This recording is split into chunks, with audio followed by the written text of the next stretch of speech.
투미TV 시청자 여러분 반갑습니다. 당신의 부동산 주치 김재경 소장입니다.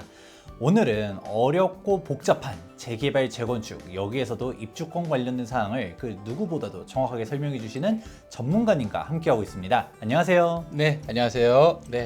법무법인 센트로의 지금 현재 대표를 맡고 있는 김정우 변호사입니다. 저희 법무법인 센트로는 재개발, 재건축 전문 로펌으로 활동을 하고 있습니다. 현재 변호사 10명이 지금 현재 재건축, 재개발, 리모델링 관련 각종 소송과 자문을 하고 있고, 전국적으로 약 한 100여 개 현장에서 소송과 자문을 수행을 해왔습니다. 오늘 이렇게 또 투미TV에 이렇게 출연하게 돼서 개인적으로 감사하게 생각하고요. 또 좋은 정보 전해드릴 수 있도록 또 최선의 노력을 다하도록 하겠습니다.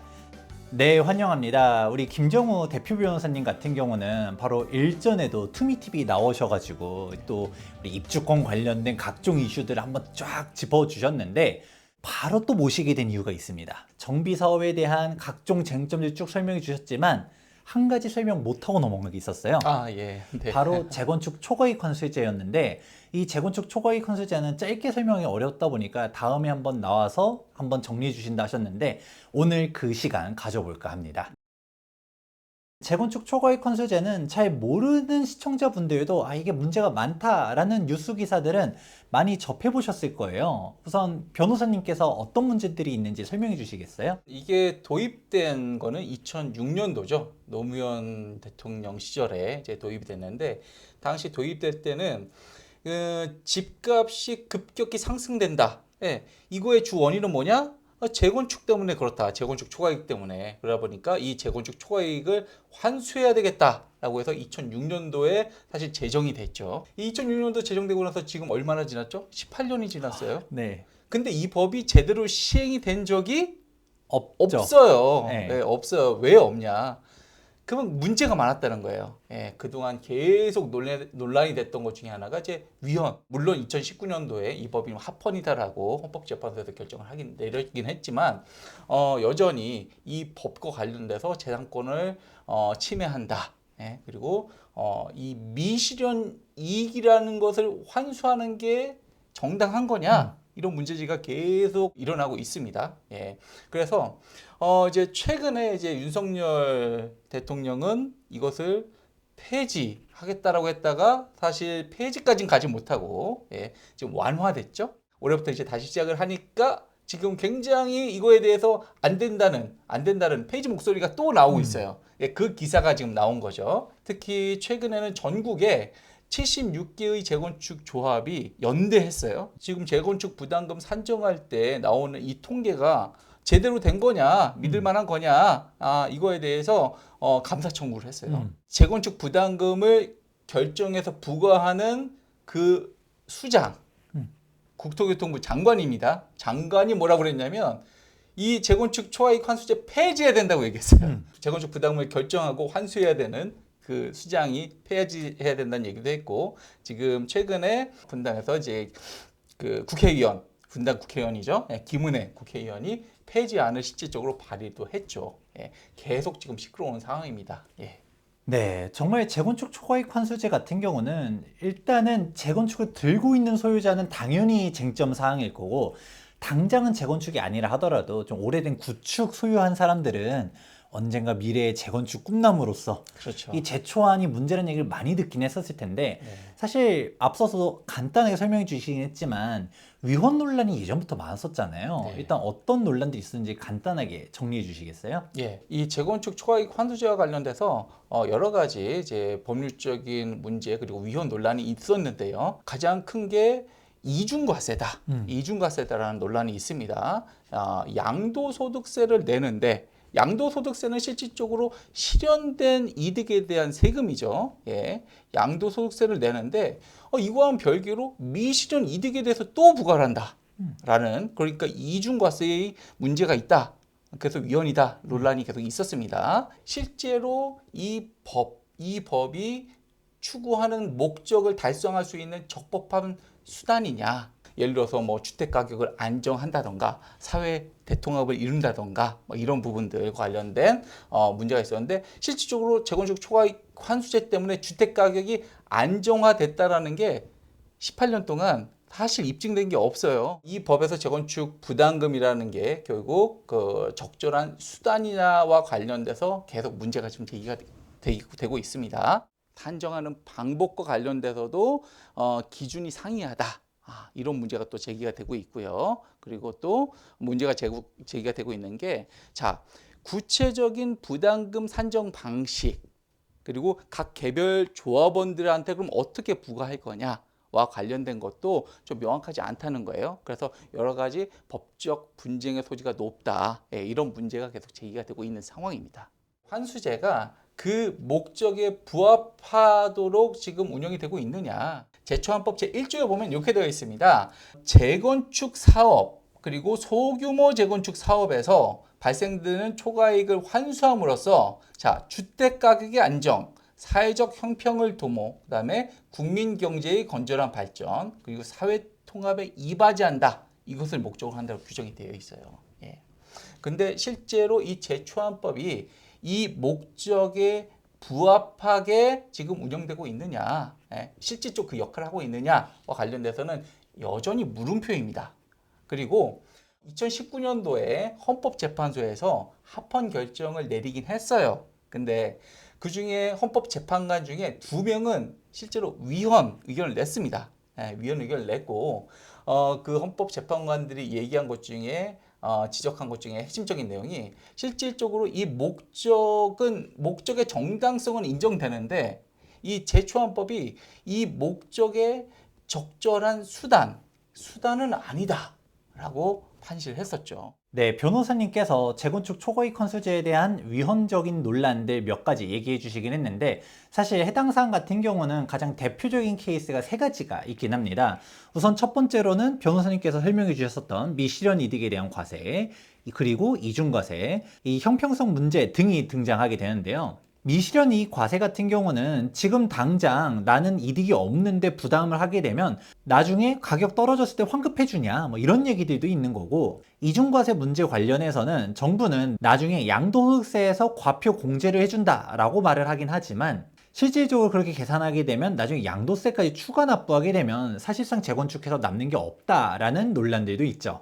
마지막으로 형평성 문제 같은 경우는 이거를 많은 사람들이 놓치고 있는데, 재건축 초과이익 환수제에 대한 부담금은 최종 소유자가 납부한다는 것입니다. 예를 들어서 재건축 소유자 갑이 양도 차익을 얻고 처분하게 되면 양도소득세만 납부하면 되는데, 최종 소유자가 분담금을 모두 다 납부하게 되면 오히려 손실을 볼 수도 있는 구조다. 오히려 재건축으로 인하여 이득 본 사람은 따로 있는데 오히려 규제만 엉뚱한 사람이 받을 수가 있다라는 얘기들도 있습니다. 그런데 오늘 이 자리에서 우리가 재건축 초과이익 환수제가 위헌이다 뭐다 이런 얘기를 하러 나온 거는 아니잖아요. 네, 맞습니다. 예. 지금 현재 이 재건축 초과이익과 관련된 그 법률 규정이 어떻게 되어 있고, 그게 어떠한 문제점이 있고, 그리고 앞으로 그 문제점들 어떻게 분쟁화될 수 있을 것인지에 대해서 여러 가지 문제점에 대해서 짚어보려고 합니다. 일단 재건축 초과이익이 무엇인지, 그리고 그 산정 방법이 어떻게 되는지에 대해서 살펴보도록 하겠습니다. 재건축 사업을 인하여 정상주택 가격 상승분을 초과하여 재건축 조합 또는 조합원에게 귀속되는 주택가액의 증가분입니다. 종료 시점의 주택가액 총액에서, 자, 개시 시점의 주택가액 총액과 정상 주택 가격 상승분 총액, 그리고 개발 비용을 모두 공제한 금액으로 산정을 합니다. 개시 시점이라고 한다면 최초 조합 설립 인가를 받은 날을 의미하고요. 종료 시점은 준공 인가일을 의미합니다. 근데 이제 재건축 사업이라는 게 사실 굉장히 오래 진행이 되잖아요. 그러다 보니까 부가 개시 시점부터 종료 시점 기간까지 그 기간이 10년을 초과한다. 그러면은, 자, 부가 종료 시점부터 역산해서 10년이 되는 날을 부가 개시 시점으로 하도록 되어 있습니다. 방금 전에 말씀드렸던 개시 시점의 주택가액 그리고 종료 시점의 주택가액, 이런 것들을 어떻게 산정하는지 그 법률 규정을 좀 살펴보도록 하겠는데요. 일단 개시 시점 주택가액을 먼저 보도록 하겠습니다. 개시 시점 주택가액은 부동산 가격 공시에 관한 법률에 따라서 공시된 부과 대상 주택 가격, 이것을 기본적으로 하고요. 그 다음에 여기에, 자, 공시 기준일로부터 개시 전까지 정상 주택 가격 상승분을 반영한 가액으로 합니다. 그러니까 이제 공시가격을 기본으로 한다는 거예요. 종료 시점 주택가액은 어떻게 되느냐? 국토교통부 장관이 자 대통령령으로 정하는 부동산 가격의 조사 산정을 한 전문성 있는 기관에 의뢰해가지고 그 가격을 조사 산정합니다. 이걸 해가지고 자 부동산 가격 공시관할 법률에 따른 부동산 가격 공시위원회 심의를 거쳐서 결정한 가액으로 결정을 합니다. 자 개시 시점 주택가액 또 공시 가격이 기준이 되고요. 그다음에 종료 시점도 이제 공시 가격이 기본적인 기준이 된다라고 보시면 됩니다. 근데 여기에서 한 가지 봐야 될 게 있는데요. 법 7조에는 일반 분양된 주택의 경우에는 어떻게 하느냐? 그것은 분양 시점 분양 가격으로 합니다.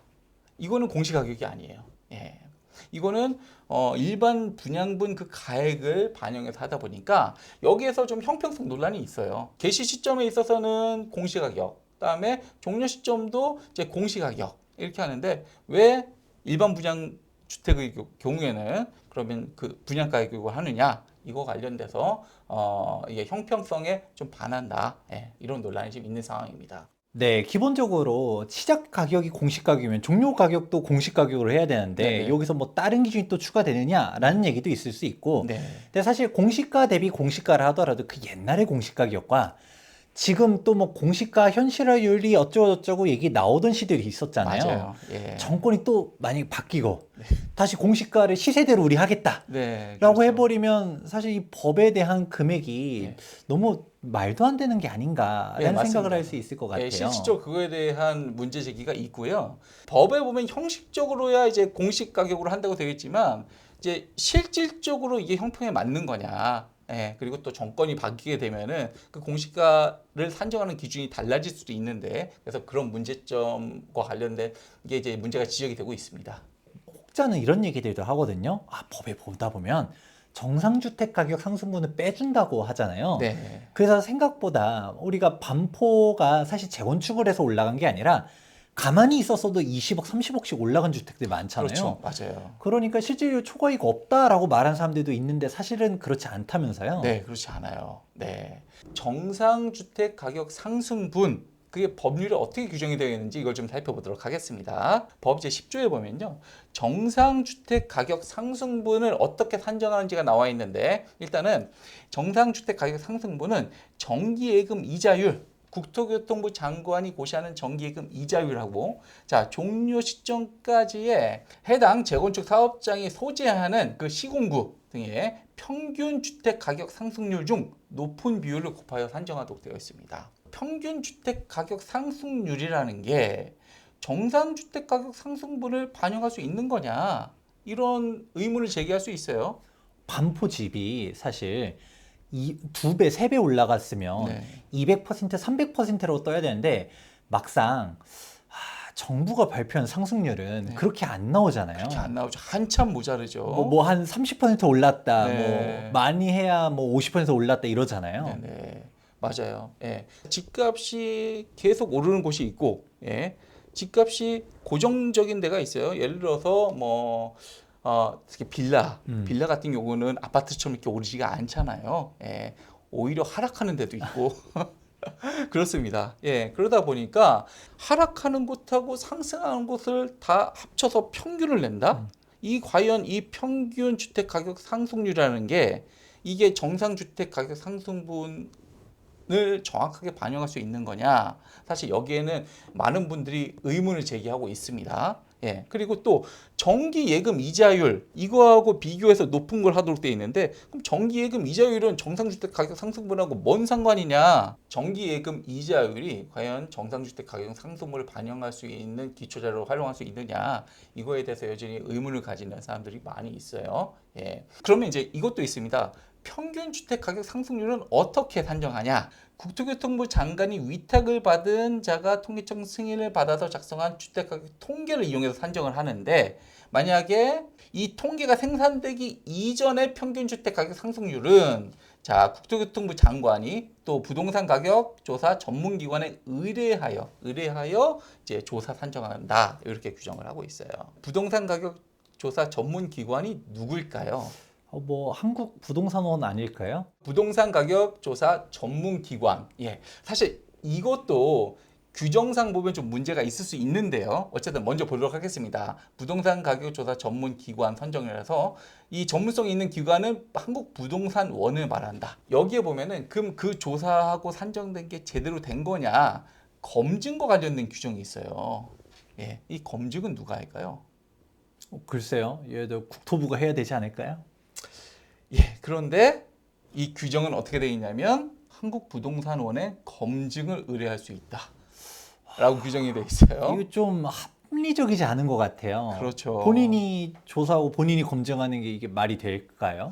그러니까 이 부분에 있어서도 아마 제가 보기에도 좀 문제라고 생각을 하고요. 아니 본인이 조사했는데 본인이 검증하고 본인이 잘못했다고 얘기를 할까요, 과연? 제대로 검증이 이루어질지는 좀 의문이긴 합니다. 한국부동산원은 법 9조에서 11조까지 규정에 따른 주택가액, 종료 시점의 주택가액을 한국부동산원이 조사하고 산정하잖아요. 그것을 검증하고요. 그다음에 정상주택가격 상승분, 이것도 한국부동산원이 검증을 하게 되어 있습니다. 그리고 개발 비용 등 이런 부분들도 부동산원이 검증을 하죠.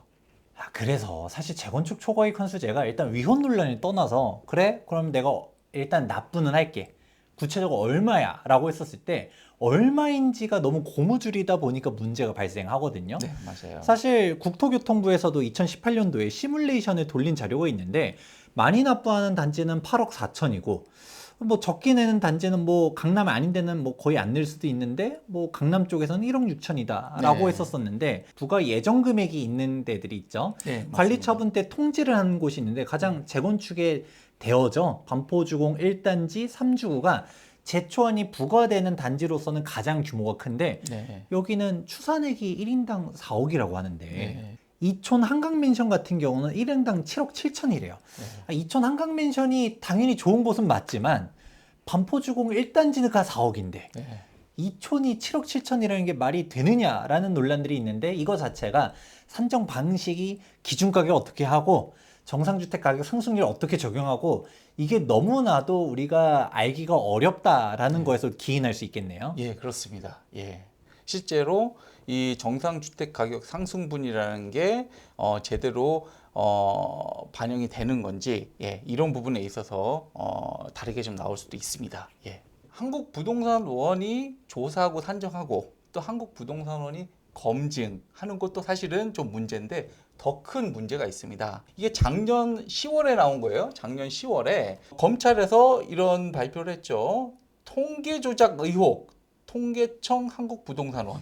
문재인 정부 시절에 집값을 비롯한 국가 주요 통계를 조작했다라는 의혹이 작년에 나왔어요. 올해 실제로 검찰에서 이제 조사를 해보니까 문재인 정부 시절에 125차례 통계 조작이 있었다. 이때 당시 정부에서 실제 부동산원에 대해서 압박도 가했다. 그래서 부동산 예산 없어질 수도 있다. 그러다 보니까 초과이익 산정 기준이 사실 믿을 수가 없다. 그래서 각 재건축 조합들이 집단 행동에 나섰죠. 예, 이런 기사도 있었습니다. 그래도 정부가 발표를 하긴 했잖아요. 네, 그래도 맞습니다. 여야 합의를 해가지고 재건축 분담금 기준도 좀 낮춰주고 또 부과율도 또 감면도 해주겠다라는 네. 얘기도 있는데 그러면 실질적으로 어떤 식으로 바뀐 건가요? 네. 현재 그 재건축 부담금과 관련해서 일단 재건축 초과 이익에다가 일정 부과율을 부과해서 부담금을 산정하도록 되어 있는데요. 조합원 1인당 평균 이익을 산정을 합니다. 예. 재건축 부담금 전체를 일단 내고 조합원에 따라서 1인당 평균 이익을 따로 내가지고 일단은 그 평균 이익에 8천만 원 이하까지는 면제가 돼요. 8천만 원이 넘어가는 금액에 대해서는 5천만 원을 구간으로 잡아서 8천만 원 초과 1억 3천만 원 이하, 그리고 1억 3천만 원 초과 1억 8천만 원 이하, 1억 8천만 원 초과 2억 3천만 원 이하, 그 다음에 2억 3천만 원 초과 2억 8천만 원 이하, 그리고 마지막으로 2억 8천만 원을 초과하는 부분, 이렇게 해서 구간을 나눠서 각 구간별로 10%, 20%, 30%, 40%, 그다음에 최대 50%까지 부과하도록 산정식을 만들어 놨습니다. 예를 들어서 설명을 좀 드려보도록 하겠습니다. 전체 조합원이 200명이에요. 근데 전체 초과이익이 2천억 원 나왔습니다. 그러면 1인당 평균 이익이 10억 원입니다. 10억 원이 정의되는 구간은 2,800만 원 초과 초과 구간이겠죠. 그러면은 일단 기본적으로 5천만 원 곱하기 전체 조합원 수 200명, 그리고 자 2억 8천만 원을 초과하는 금액, 즉 7억 2천만 원 부분에 있어서 그 50%, 3억 6천만 원이 되겠죠. 그 3억 6천만 원 곱하기 200명에서 전체 금액이 820억 원이라는 전체 부담금이 나옵니다. 아, 그럼 이 820억 원을 200으로 나눈 게 1인당 분담금이 되겠네요.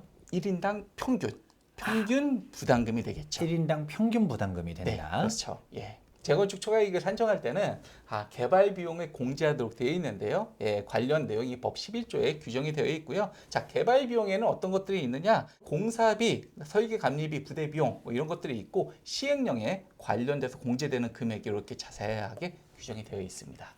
네, 이렇게 초과이익이 일단 구해졌다라고 했었을 때 많은 사람들은 2022년도 9월 29일자로 국토교통부가 재건축 합리화 방안을 발표했었을 때 일단은 나는 살아야겠어 하면서 얘기한 게 1세대 1주택자인데 장기 보유 감면이라든가 고령자 납부 유예 혹은 고령자 감면 규정, 이걸 기대하신 분들도 많았었거든요.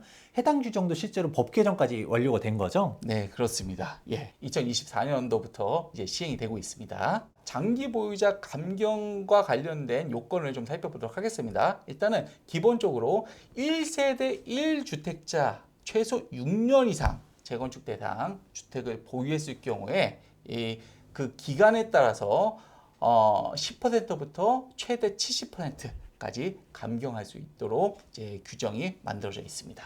여기서 1세대 1주택과 관련돼서는 자, 일단은 재건축 대상 그 주택 이외에 다른 주택은 보유하지 아니하는 경우를 의미합니다. 기간을 좀 살펴보도록 하겠습니다.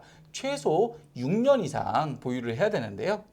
예를 들어서 2024년도에 주택을 취득을 했어요. 주택을 취득을 했고, 그 다음에 2030년에 준공이 됐습니다. 그러면은 6년 이상이라는 그 요건을 충족을 하는데, 근데 이 사이에 2025년에서 2027년 사이에 1세대 2주택자였다고 한다면 1세대 1주택자로서는 6년 미만이기 때문에 사실 이 그 감경 규정은 적용하기가 어렵겠죠. 또 다른 사례로는 2000년도에 취득을 했습니다. 실질적으로 이 재건축 구역이 이제 공사를 다 해서 2030년에 준공이 됐어요. 그러면은 30년 동안 보유를 한 거죠. 그 중간에 2010년부터 2024년까지 14년 동안 1세대 2주택자였습니다.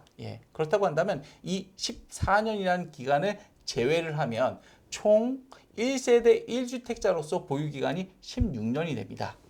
그럼 16년이 되면 16년 그 기간에 해당하는 감경되는 퍼센티지는 60%가 이제 적용이 되게 됩니다.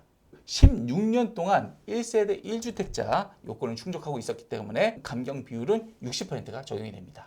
결국 여기서의 가장 핵심 포인트는 나는 1세대 1주택자만 이게 혜택이 된다라고 생각해서 나 20년 이상 보유했어.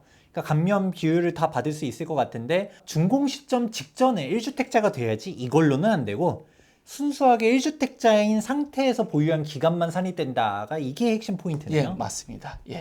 그러면 이거 예외 사항 같은 거는 뭐 없나요? 예를 들어서 뭐 부부가 각자 집을 가지고 있을 수도 있는데 아니면 아들이 집을 가지고 있다가 분가를 할 수도 있는 거고 아니 이혼, 상속, 일시적 2주택 하다못해 재개발 재건축 같은 경우는 대체주택도 있잖아요. 맞습니다. 1세대의 범위가 어떻게 되는지, 그 다음에 1주택의 범위가 어떻게 되는지 그 부분 좀 살펴봐야 됩니다. 일단은 1세대 범위를 먼저 살펴보도록 할게요. 1세대 범위에 있어서는 그 조합원, 배우자와 그 다음에 생계를 같이 하는 가족으로서 대통령령으로 정하는 것으로 되어 있는데요. 자, 여기 보면은 일단 조합원, 배우자, 그 다음에 주민등록표상에 등재된 그 직계 존속, 비속, 부모님과 자녀 이렇게 되는데, 자, 다만 부모님 중에 동거봉양을 위해서 같이 사는 경우도 있거든요. 근데 그 부모님이 종료 시점에 60세예요. 60세. 이럴 때는 그 직계 존속은 한 세대에서 제외합니다. 예외 규정이죠. 그리고 그다음에 19세 미만의 직계 비속의 경우에는 주민등록표상에 없어도 세대원에 해당하도록 규정이 되어 있습니다. 1세대를 살펴봤고요. 1주택 요건을 좀 살펴보겠는데요. 해당 재건축 대상 부동산 이외에 다른 주택을 소유하면 안 되거든요. 근데 그 다른 주택의 범위에 제외되는 주택이 뭐냐? 상속 혼인 등으로 부득이한 사유로 보유하는 것. 이런 거는 보유하고 있다 하더라도 다주택으로 안 보겠다는 거예요. 그 다음에 재건축이 진행이 돼요. 그러면 철거하고 다른 데가 살아야 되잖아요. 재건축 사업이 시행되는 동안 거주를 위한 사유로 보유하는 경우, 이런 것도 예외 규정이 있고요. 그 다음에 대통령령으로 정하는 저가주택의 경우에도 예외적으로 그 다주택으로 안 보겠다라는 규정이 있습니다. 상속 혼인 등으로 취득한 주택, 이런 것은 부득이하게 취득을 하게 되는 건데, 이 경우에는 다만 보유 기간이 5년 이내여야 돼요. 그러니까 이걸 취득을 하면 취득일로부터 5년 이내 처분해야 합니다. 만약에 5년 이내에 처분하지 않으면 다주택자가 되는 거예요. 두 번째, 대체주택이라고 해서 재건축 사업 중에 거주를 위한 주택. 이거는 사업 시행인가 고시일 이후 보유한 주택으로 1년 이상 거주해야 돼요. 부가 종료 시점 전까지 1년 이상 거주를 해야 되고, 부가 종료일부터 3년 이내에 처분해야 합니다. 이래야지 다주택으로 안 보게 되고요. 그 다음에 저가주택은 금액이 낮다는 건데, 취득 당시 공시가격이 3억 원 이하인 주택을 의미를 하고요. 다만 투기과열지구로 지정된 지역에서의 주택은 제외가 됩니다. 해당 사항은 세법에서 이야기하는 혼인학과 특례나 아니면 대체주택 특례랑도 일치하다라고 볼 수 있는데, 딱 한 가지 다른 거는 상속주택 특례 같은 경우는 기간이 없는데 해당 규정에서는 5년 내에 팔아야 된다라는 것만 차이점으로 인지하시면 좋을 것 같습니다. 참고로 방금 전에는 다주택에서 제외되는 걸 봤는데, 다주택에 포함되는 게 어떻게 되어 있냐? 주거용 오피스텔은 다주택에 포함된다라고 규정을 하고 있습니다. 그리고 고령자에 대해서는 납부 유예를 할 수 있는 규정이 있는데요. 부가 종료 시점에 60세 이상, 그리고 이분이 1세대 1주택자일 경우에는 이 재건축 부담금 납부가 유예될 수 있는 내용이 규정이 되어 있습니다.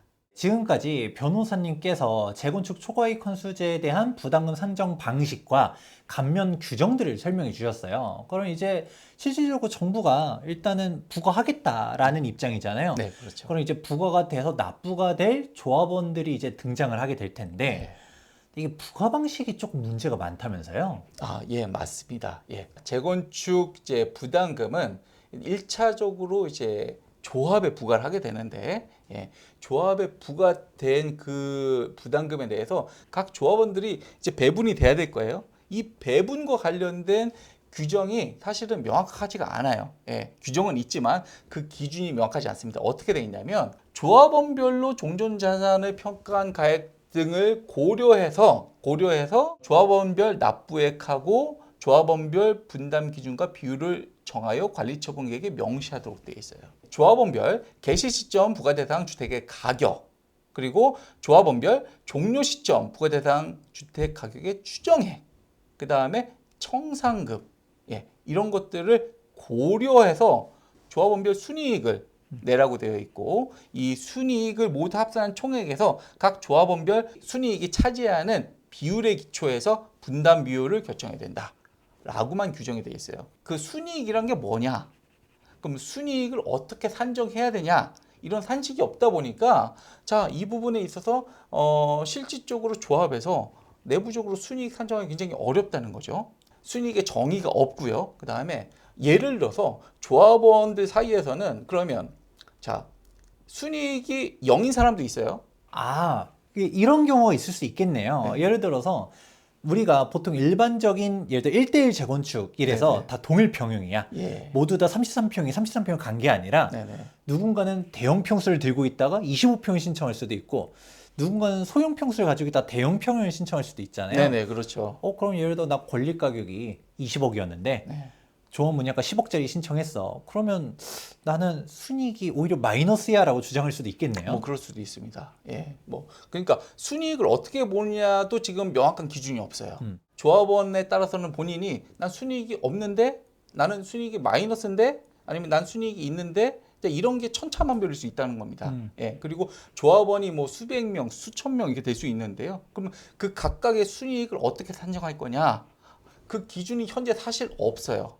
동일 평형이라 하더라도 층별로 갖다가 감정평가 금액이 미세하게 또 다르고, 그리고 몇 평형을 가느냐, 아니면 나 상가를 신청하느냐, 상가가 아파트를 신청하느냐, 예. 그것도 어느 평을 신청하느냐, 이거를 다 경우의 수를 산정해야 된다는 얘기네요. 맞습니다. 예. 그걸 다 산정해서 순이익이라는 걸 만들어야 되는데 일단은 기본적으로 순이익의 정의 규정이 없어요. 순이익이 도대체 뭔지에 대해서 아무도 몰라요.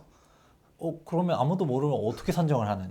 그러니까요. 그 누구도 지금 얘기를 못 하고 있고, 그래서 제가 보기엔 국토교통부도 이거에 대해서 아무런 얘기를 안 하고 있고, 실제로 이 순이익을 산정한 조합도 제가 알기로는 아직까지 못 봤습니다. 그러면 우리가 뉴스 기사를 한번 살펴보았을 네. 때 이천동 한강맨션은 7억 7천씩 부과라는 얘기도 있잖아요. 이거는 네. 산정한 게 아닌 건가요? 아, 이거 1인당 7억 7천이라는 것은 조합원 1인당 평균 금액을 의미하는 거겠죠. 그러면 이거 1인당 7억 7천도 누군가는 10억 넘게 낼 수도 있는 거고 네. 누군가는 4억일 수도 있다는 얘기인 거예요. 예, 맞습니다. 그럴 수 있다는 겁니다. 근데 그게 누가 10억이고 누가 4억인지를 알 수가 없다는 거예요. 알 수 없습니다. 진짜 10억 부과라는 게 결정되는 순간 뒤집어질 수 있겠네요. 그렇죠. 예를 들어서 이제 권리가격이 되게 높았는데 작은 평수 선택했으니까 나는 순이익이 없다라고 생각할 수 있거든요. 그런 사람한테 갑자기 순이익 산정 방식에 따라서 부담금 내라 이렇게 나오면은 그 사람 놀랄 수밖에 없죠. 거꾸로도 생각해 볼 수 있을 것 거꾸로도 같아요. 볼 수도 있습니다. 왜냐면 너는 대형 평수 갔으니까 너는 이득이 크잖아. 일단은 실질적 아파트 가격이 높으니까 분담금 많이 내라고 해도 소용이 있다가 대형 신청한 사람들도 내가 그만큼 분담금도 냈잖아. 그렇죠. 오히려 난 거꾸로 덜 내야 되는 거 아니야? 라고 하면서 이 비율을 일단은 정해주는 게 국토교통부나 부동산원에서 해주는 게 아니라 조합이 한다는 거죠? 그렇습니다. 그러니까 이것을 사실은 제가 보기에는 국토교통부가 법하고 시행령에서 교통정리를 해줬어야 된다고 생각을 하는데 이것을 다 조합에 떠미는 상황입니다 지금. 예. 조합 내부에서 만약에 분쟁이 생기면 결국 조합원들이 조합의 컴플레인을 제기할 수밖에 없는 그런 상황이 됐어요. 일단 법을 만든 건 국토부인데 초과이익 환수금은 내가 일단 거둘 거고 그 분배는 니들이 알아서 해라는 구조인 거예요. 맞아요. 지금 현재 그런 상황입니다. 한국주택경제신문에서 이런 기사를 냈어요. 3년 전 기사인데요. 자, 재건축 이익 환수금 납부 현실화해서 부담금 비율 등 대혼란 예고라는 기사를 냈습니다. 조합원 분담 비율 두고 분쟁이 우려가 된다. 그래서 전문가들이 정부 가이드라인 마련이 시급하다라고 실질적으로 기사를 냈는데 국토교통부에 대해서 아무런 가이드라인을 안 내고 있는 상황입니다. 여기 기사를 보면 정작 조합원별 순이익을 산정하는 기준이 없다 보니 분담금 비율을 정하는데 어려움이 발생하고 있다라고도 기사에서 언급을 하고 있는데 순이익이 뭔지 그리고 그 순이익을 산정하는 방식은 어떻게 되는지에 대해서 구체적인 가이드라인이 필요한 상황이에요. 제가 알고 있는 주변에 그 평가사님들 이런 분들한테 물어봤는데 그분들이 아직까지 국내에서 이 순이익을 산정한 사례에 대해서 제대로 알고 계신 분들이 안 계시더라고요. 재건축 초과이익 환수금이 부과된 단지가 있긴 있잖아요. 있으니까 위헌 소송도 간 거고. 네, 맞아요. 근데 거기는 그러면 이 산정을 이렇게 인별로 제대로 산정하기보다는 그냥 대략적으로 뭐 퉁쳐서 이렇게 갔다는 아마 그러지 않았을까라고 예상을 하는 건데 사실은 제대로 순이익을 산정을 했는지 확인하기가 좀 어렵습니다. 사실 뭐 그때만 하더라도 분담금이 그렇게 크지 않았었잖아요. 크지는 않았죠. 예. 그러니까 그냥 얼렁뚱땅 넘어갈 수도 있을 것 같은데 맞아요. 지금처럼 평균 분담금만 막 5억, 7억, 네. 10억 이렇게 부과되게 되면 문제가 커질 수가 커질 있겠다. 수 있습니다. 사실 앞으로 큰 이제 뇌관으로 나타나지 않을까 그렇게 생각을 합니다. 이런 문제를 만든 거는 국토부인데 이게 방관을 하고 있다는 것도 문제예요. 네. 1차 납부 의무자는 조합이거든요.